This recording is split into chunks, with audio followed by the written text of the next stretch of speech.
Hello, welcome to ThePrint. I'm Amana Begam Ansari, the columnist with ThePrint. This week, I have written about the Taliban and their new criminal code. And according to this new criminal code, they have divided the entire society in four parts, basically the same hierarchy I have been talking about within the Muslim community as a casteism. So I can vividly recall when I first spoke up and wrote about the casteism that exists in Indian Muslim society. The reaction was immediate and very disappointing. I was accused of pushing propaganda, of having some hidden agenda. It was an outrage that surprised me so much, but the denial of these people. This was not uncharted territory.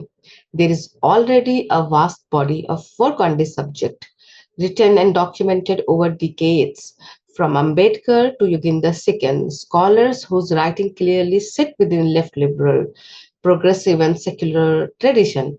Many have openly examined and critiqued caste practices among Indian Muslims. Yet, raising the issue from within the community felt like crossing a forbidden line, as if telling an uncomfortable truth was more problematic than the discrimination itself, sadly. There was another kind of response as well, which was more sympathetic, but I would say equally frustrating, where instead of engaging with the problem, they were more interested in explaining it away. The excuses was that caste among Muslims is merely an influence of Hindu society, as like it makes it somehow better or absolve us of responsibility. The discussion would end there, nearly redirected without ever touching the lived reality of those who are facing discrimination within Muslim society. Now, when I read about the Taliban implementing a new criminal code that openly divides society in the same kind of rigid hierarchy, where mullahs stand above the law and the rest are left on their mercy, I couldn't help out wonder what excuse will be offered this time. Will this be blamed on Hindu society as well? And if so, how far does that logic stretch, especially when Hindu society, for all its failures and contradiction, has at least acknowledged caste as a moral and social wrong and continues, however imperfectly, to work towards eradicating it? The refusal within Muslim society to even name hierarchy for what it feels less like ignorance and more like deliberate avoidance of accountability. Under Article 9 of Taliban's newly announced criminal code, religious scholars, basically the mullah, are largely immune from punishment. At worst, they receive advice for offense. The elite, the Ashraf, may face summons or mild questioning. But for everyone else, the middle and lower class, the law is unforgiving. For the same offense, the middle class may be jailed, but the lower class is punished twice over with prison and whip. This is not justice, it is caste like order written into law. Or, in better words, it is institutionalized inequality, a system where power determines morality and status decides what accountability should be. And what makes this even more unsettling is that these rules are not defended as a cultural distortion or historical baggage. They're justified as being fully in line with Sharia by Taliban authority, not tradition or local custom, but divine section. And that is the point we keep avoiding. Hierarchy, exclusion, and inequality within Muslim societies are not always inherited from elsewhere. Sometime, or in fact, most of the time, they are deliberately structured, defended, and preserved in the name of faith. Until we are willing to confront that honestly, no amount of denial or deflection will change the lives of those trapped at the bottom of this order.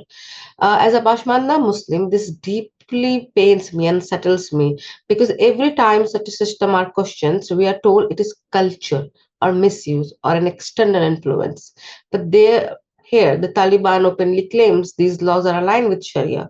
When equality is institutionalized and justified in the name of religion, it leaves no room for the poor, the marginalized, or the powerless to seek justice. That is what makes it frightening.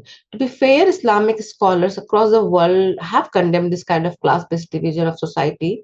In principle, Sharia does not sanction its class based inequality, it should promote equality before the law. But classical Islamic jurisprudence recognizes different categories of punishment. Hudud, which are fixed punishment prescribed by divine law, where equality is fundamental.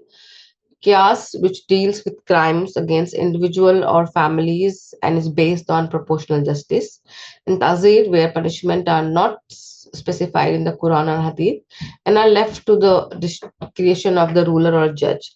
It is precisely in this space of discretion that things go wrong. But discretion was never meant to mean cruelty for the weak and mercy for the powerful. Yet that is exactly what we are seeing. This is not divine justice, it is power protecting itself. And as someone who has spent years speaking about caste, hierarchy, and inequality within Muslim society, I cannot ignore the pattern anymore.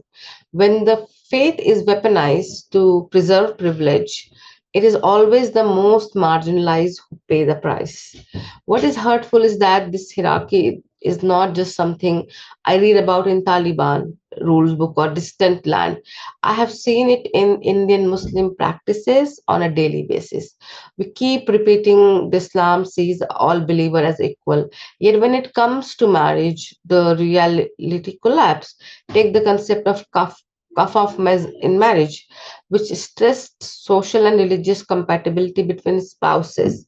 At its core, it was meant to reflect equality in pity and character, but in practice, it has been twisted by some ulema to mean equality of birth, lineage, and caste.